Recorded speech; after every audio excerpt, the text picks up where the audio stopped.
Is there a purpose for a group? Why do people join groups? Are groups important? I mean, couldn't people just get this work done faster all by themselves? These are some of the questions that we're working to answer in group communication. I'm going to cover Chapter 3, Introduction to Group Communication, the chapter on group development. I'm Dr. Heidi. Let's get started. So groups have lots of different reasons for existing, for doing what they do, and how they do things. We're going to take a quick peek at how groups develop. We're going to look at a couple of different models as mentioned in the textbook. So the first model up is, in the group life cycle, is Tuckman's model. Okay, so Tuckman's model starts with forming. Then it goes to storming, norming, performing, and adjourning. With forming, there's often little agreement, there's an unclear purpose, and they lack guidance and direction. Why? Because this is when people in the group are just coming together. They don't really know each other yet. They don't really have a purpose or a direction. And so that's why these things, they don't agree because they don't really know each other yet. So there's nothing to agree on. And their purpose isn't super clear at that point. Then we move on to storming. Storming is a conflict, or can be a conflict. That's why they call it storming. It increased clarity of purpose, power struggles happen here, and then some coaching happens here. So although they are increasing the purpose and clarity of the group, this is where people start to get to know each other better, so they will feel free to agree or disagree, and sometimes butt heads. Then norming is what comes along next. This is when we come to some sort of agreement and consensus on what we're supposed to be doing and how we're supposed to be doing it. There are far more clear roles and responsibilities established, and then the facilitation of the actual project or group work or group presentation takes place. That's where we come up with the ideas, right? And then we go to the performing stage where the clear vision and purpose is focused on the goal and achievement and delegation, right? So this is how we get from one stage to the next. And then the last one is adjourning, when our task is completed and we feel good about our achievements. And sometimes there's recognition for individuals, for the group as a whole, within or from without of the group, okay? We also have a couple other models. Though Tuckman's is probably one of the most popular, there are others, and you would find them in a communication theory textbook. You do find them in our textbook as well. So I'm going to go over them each just briefly and show you how they are actually all fairly similar. Of course, there are minor differences, but let's take a look. Next is Tubbs' system model of group development. So Tubbs' model includes these 4 areas. I would love to say that it goes orientation, conflict, closure, and consensus, but it's not quite that neat. Really what happens more often is the orientation. Group members get to know each other and they start to talk about the problem and accordingly act on it. Then you can either get to consensus or conflict. I'm going to go with that they come into conflict, almost like in the Tuckman model, right? And this is the conflict that allows the group to evaluate ideas, suggestions, and helps the group to think. So conflict is not always bad, although we like to think of it as bad. Sometimes the conflict just helps us to sort out ideas, bounce off ideas from one another. It can actually turn out to be a positive thing. Next is consensus. So if I were doing Tubbs' model, right, I would start with orientation, then possibly conflict, then I would go kitty corner over here to consensus. In this stage, conflict ends when the group members comprise, select, idea, and agree. Okay, so here we come to a consensus. Now, could we do it? We could come to a consensus and then there might be some conflict. Yes, and that's probably why this isn't just a perfect step-by-step model. But in consensus, people do agree and they come to a decision of how to move forward in the group. Now, Tubbs' model is talked about in terms of that he focuses a lot on groupthink, which is when people give up their own ideas to think like the group and just come to a group consensus so that they can move on, right? It's not always a good thing. If you come to a consensus, that's good, but if you leave your personal thoughts, biases out, that is a problem, right? So if we come to groupthink about, say we're on a jury for any crime, right? But if we're on a jury and we just all of a sudden go, you know what? I don't want to be here any longer. I'm just going to agree with everybody and let's get going. That could be a problem, right? You have to have a valuable reason to agree with other people so that you provide the most accurate outcome for the jury and for the defendant. Last piece here is closure. In this stage, the final result or decision announced and a group member reaffirms the end of the project. In my example that I gave about the jury, this is closure is when they're done, right? When they have made their decision and they read it aloud in court, then they're done and they can disband, right? So that is the last piece, the closure piece of Tubbs' model. Tuckman and Tubbs were not the only two to come up with ideas, though. We also have Fisher's model. So Fisher's model includes orientation, conflict, emergence, and reinforcement. As you see, there gets to be a little bit of redundancy here, but the models are similar, though they have little tweaks that each of them find a little bit more important in group development than the previous versions or the other versions available. So with Fisher's model, there's time spent getting to know other group members. This is orientation. There are initial discussions focused on problem solving, and that may cause conflict in the group. That's what he calls the conflict stage. Emergence is as comfort levels increase, groups emerge with improved performance and synergy. Okay, so they've started to get to know each other, then there's conflict, then they emerge with a plan, right? They're ready to go, they're ready to do something. And so then there's reinforcement, when the group supports one another and stands by their work. So if you were giving a presentation at work, this might be where you support each other, where the 4 of you or 5 of you or however many are in your group. It doesn't usually get to be more than that for a group presentation.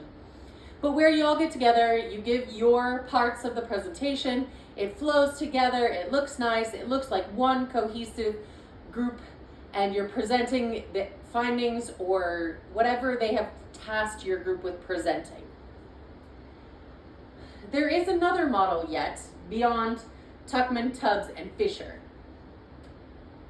This one is Poole's model. Poole's model is a little bit different. So, although it draws on some of the similar pieces of the other models, Poole argues that there is a task track, a topic track, a relation track, and a breakpoint. Okay?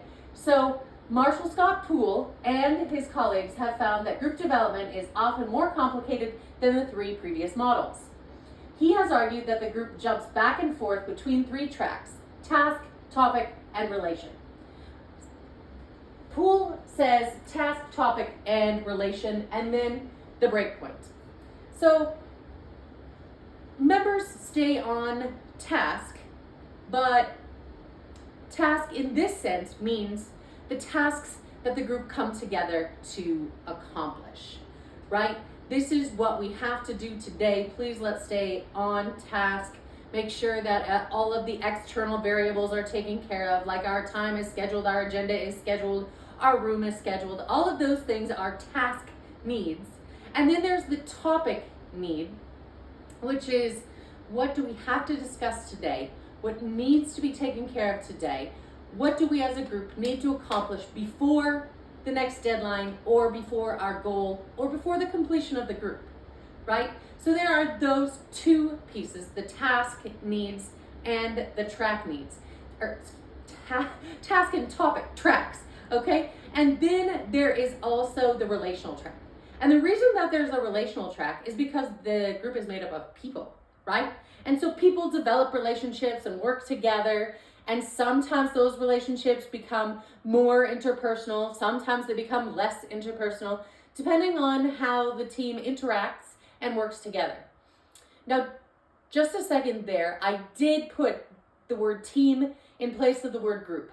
You can't always do this, they're not always the same thing, but often teams and groups can be used interchangeably as long as you're talking about the same size, right? So a football team can be really big, right? But they can still all work together towards a common goal, okay? And then the basketball team is not going to be as large, but they are also working together towards a common goal. So you can use them interchangeably, but there are some experts who would say, one is a small group and one is not. That's up to you, however you want to use them. But back to Poole's model, he says task track, topic track, relation track, which we just talked about, the development of relationships and the supporting of each other, etc. And then the last one is the break point, which of course is the end of the group. So as you can see, these models are very similar. We find a lot of similarities between all four: Tuckman, Tubbs, Poole, and Fisher. But all of them agree that groups are made up of members. Groups are made up of people, at least in how we are talking about group communication, right? You can group things together, right? But this is people and communication. So, member roles. There are certain roles members take on within a group. There are potential members. These are the people who we're asking to be part of the group, who have not quite yet been recruited. Then we have new members, those who have signed on board. They don't know everything about the group yet. They don't know particularly what the group is all about. They're new to the program. Sometimes people are all new at the same time. Sometimes there are existing members and new group members are brought in. So I used to participate in a group of Toastmasters, right? And the group of Toastmasters had their same core group that was almost always around, teaching each other how to be better speakers. But then they also brought in new members, and those new members came from potential members. So potential members came to the group to see if they'd be interested in participating in a group about public speaking. Then new members were often encouraged to give more speeches than people who were existing members, just because they needed maybe a little bit more practice and they wanted to move through the different levels that Toastmaster offers, plus develop speaking and leadership skills. While there are full members, there are also divergent and marginal members. They had these in the Toastmasters group too. So in a Toastmasters club, like I explained, you have all the different types of members, but some of the groups have divergence, right? Some people want to do it this way, some people want to do it this way, and sometimes or oftentimes that ends up in the group splitting into more than one club. And so they might have a club that meets in the mornings on Wednesdays in the same city that they have a club that meets on Thursdays in the evening. Because the group members don't have the same goals, they aren't cohesive, they are divergent, right? Their ideas clash, they don't go together. That is different from our marginal members, right? The marginal members of a group are the ones that are kind of on the periphery, the outskirts. So with Toastmasters, the marginal members are the ones who don't always come, don't always participate. They don't often have speeches ready to present. They're members, but they don't really participate as much as some of the other full group members. Of course, then there are the non-members, or the members who have exited the group. So a non-member might be somebody who hasn't ever participated, but in this case, in our textbook, they refer to people who have exited the group. So for me, I moved away from the Toastmasters Club that I was part of, and I did not join another group. Now I am a non-member of Toastmasters, even though I did achieve the level of Distinguished Toastmaster. Continuing on with thoughts about member roles. You want to understand these roles to help explain group cohesion, productivity, and conflicts that may arise.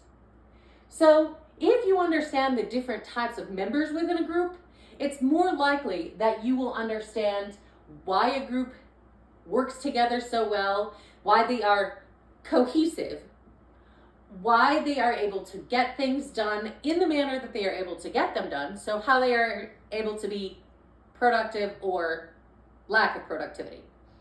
And then if you understand how the group roles work, you'll possibly understand how conflicts arise.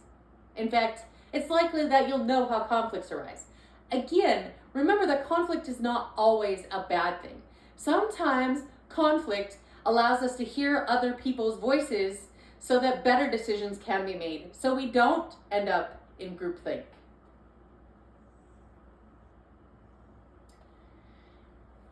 Why do people join a group? Well, a lot of people join a group so that they can fulfill their interpersonal needs. Now, you're saying, well, I didn't just opt to join this group at work. That's true. However, your interpersonal need at that point is to keep your job and to find some coworkers with whom you can communicate. So joining a group is still fulfilling some interpersonal needs. The interpersonal needs mentioned in our textbook include affection, control, belonging, communication as fundamental. So it meets your interpersonal needs, you shape relationships, and your personal identity. Okay, so this sounds more like a personal group, right, than a professional group. However, if we look at affection as just belongingness, right? I belong to a group, I'm part of this team at work, then that makes me feel like I have a goal or I have some purpose or something to accomplish. Then it allows you to feel like, right, that you're in control of what is happening to you, what is happening within the group, what is happening on your job. You can control some things in your life. Now, we talk in other classes about internal and external locus of control. And with a group, you often feel both. Internal locus of control means you feel like you have control over things, and external locus of control means that there are outer things controlling you. Within a group, internal and external locus of control are kind of melded together, right? So it is a balance between what can you control, what can't you control, and how does the group help with that or hurt. Again, we talk about the belongingness, right? Communication is fundamental to all groups. So we know that it meets those interpersonal needs that we've talked about. It helps shape our relationships, whether the group is at work or at home or in our social life. It helps to shape those relationships that we have with other people. And it helps us develop a personal identity. When I teach public speaking and some other communication courses, I talk about demographics. And I talk about where people learned their values and belief systems. And some of the demographics include age, sexual orientation, education level, religion, race, ethnicity, etc., right? And if you become a part of a group, say a religious group, right? They do have the opportunity to help shape your personal identity, your goals, your values, your beliefs. And so that's what we're looking at here in why you would join a group. Briefly discussed in chapter 2 is Maslow's hierarchy of needs. So I'm not going to discuss it really super in depth here. But what I am going to say is that Maslow's hierarchy of needs includes these portions for certain of a pyramid. Now, there may, depending on the graphic chosen, include one or more of these levels. However, this is the basics, okay? First, you need to have your physiological needs met. Air, water, food, shelter, sleep, clothing, and reproductive. Those are the physiological needs. Once you have those needs met, Then safety needs can be met.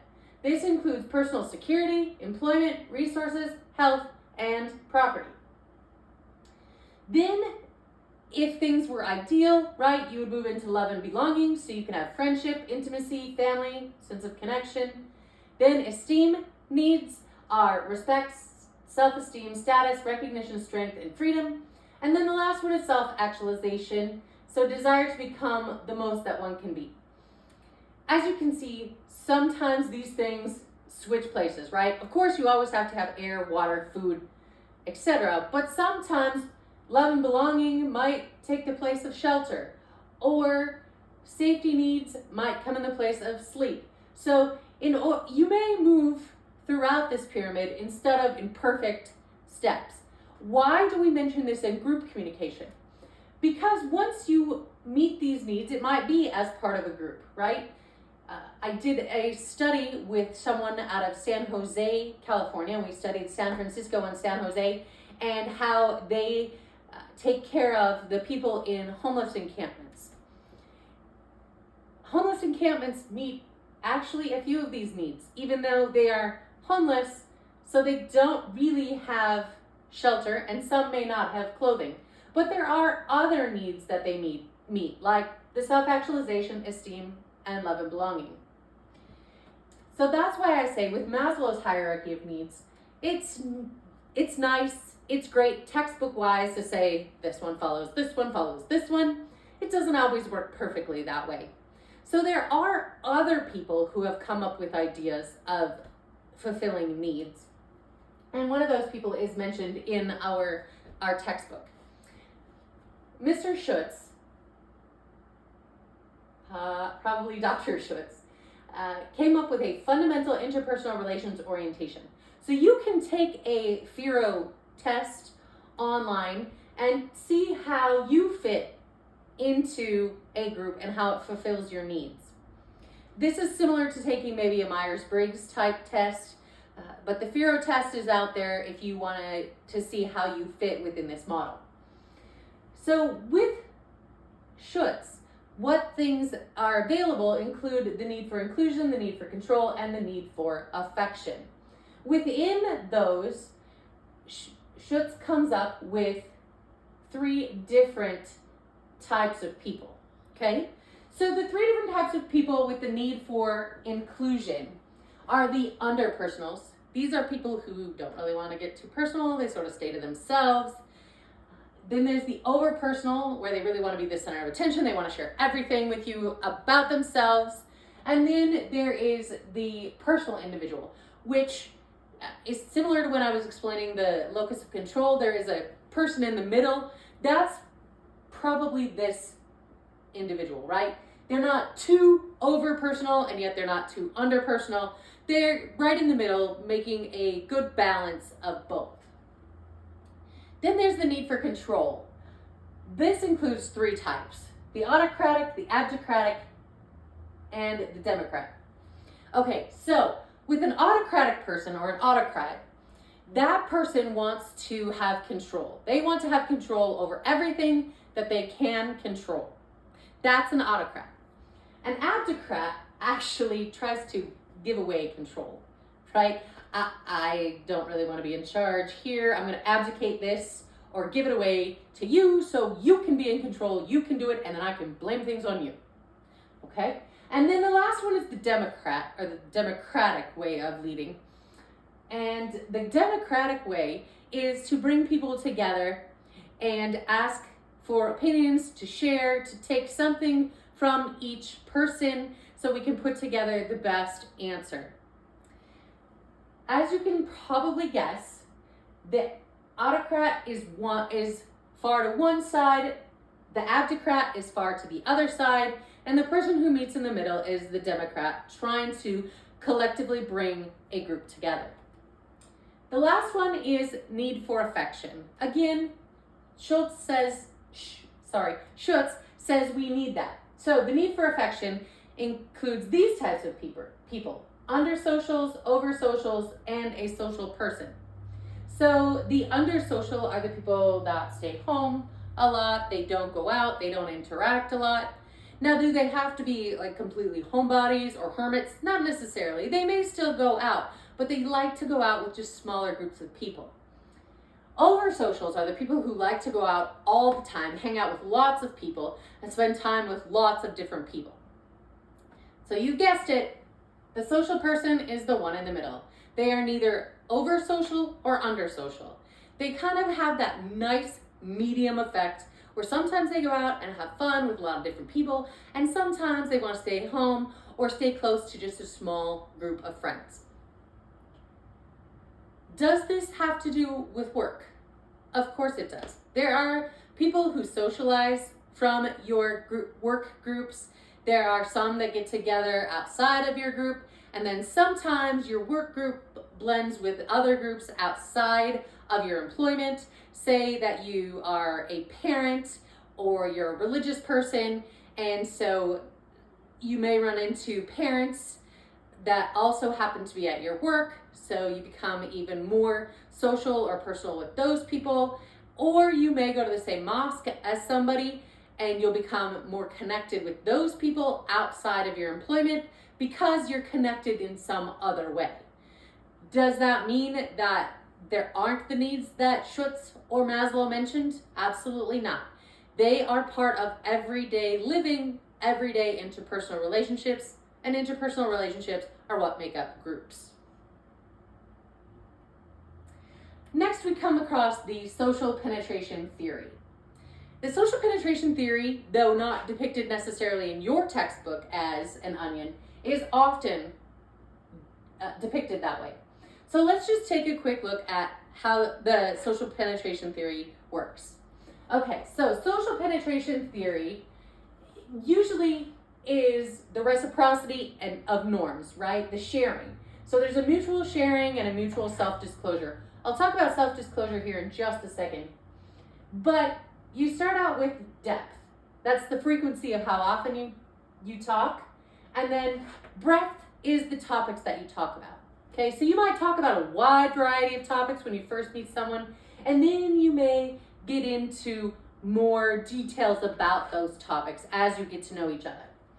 So the stages include the orientation stage, which is sharing only safe topics, the exploratory affective exchange, which focuses on social norms. Then there's an affective exchange, the presence of comfort and friendliness, and then a stable exchange, the presence of honesty, openness, and intimacy, and then core self-concept. Most intimate details about the self are shared. So as you peel back the layers or put on the layers, this is how the social penetration theory works. Essentially, though, what it is talks about how people become friends, how people get to be part of intimate relationships, how they get to be part of familial type relationships. It doesn't, again, go perfectly through these stages, but these stages are often seen within group development, within personal development, as it relates to groups and interpersonal communication. The next piece, of course, then to talk about is self-disclosure. So what is self-disclosure? Really, self-disclosure is sharing about yourself. What are you willing to share with people about yourself? Sometimes people overly disclose about themselves and tell us way too much in the beginning, and this can be damaging to a relationship. Sometimes people under self-disclose and they don't tell us enough about themselves when the relationship is beginning, and it makes us wonder, what are they hiding? So self-disclosure is kind of a give and take relationship, right? I'm going to share a few things about myself to see if you reciprocate those, and then I might share a little more, and then you might share a little more, and over time we can become friends, acquaintances, better group members, partners, etc. Self-disclosure is absolutely a key piece of group development and of interpersonal relationships, which of course help to make a group more cohesive and bring a group together. Then we have the norms. Now remember, just about all of the models that we talked about, the Tuckman, the Tubbs, the Fisher, and the Poole models include these norms, okay? So the norms they govern how the group members interact. Group norms help us tell how the group makes decisions, and group norms help maintain order. So it governs how group members interact. In other words, is there somebody who's in charge? Is there somebody who takes notes? Is there somebody who takes care of funds? All of these things are governing how the group interacts. How does the group make decisions? Does only a small group of people make decisions? Only the leader makes the decision? Or does everybody in the group vote? There are different ways groups decide this, and this becomes their norm. And then about maintaining order, right? You've all been in groups where people don't always get along and they might be yelling or arguing at one another. Conflict, right? And so we need to have something established as far as a norm that tells us how the group is going to maintain order. Additionally, group norms help us to understand the interaction styles, procedural operations, status hierarchies, and performance expectations. So not only do they establish the higher level of group norms, but then there are these more specific levels, like how do people interact with one another? Are you able to interact with the leader of the group as well as the person who sits next to you at the table? Procedural operations, okay, so when do we get together? How do we get together? How many times do we meet per year? What do we discuss when we get together?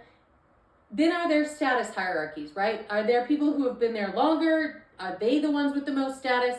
Or are the people who have the titles, are they the ones with more status?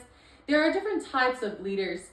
Some of them emerge from within, emergent leaders. Some are given that authority, and others are based on their title. So we need to know the status hierarchies. Who can we talk to about what, and how does that work? And then there are the performance expectations. How is our group expected to perform? What is expected to come of the performance? So let's put it all together. Why do people join groups? Well, essential for group communication is cohesiveness, productivity, adapting to the group environment, understanding processes, navigating challenges, and enhancing collaboration. After your group has come through much of this development, these should be the things that are essential in your group communication. Is it important to have a group? Yes. Can one person come up with all the ideas that a group can come up with? No.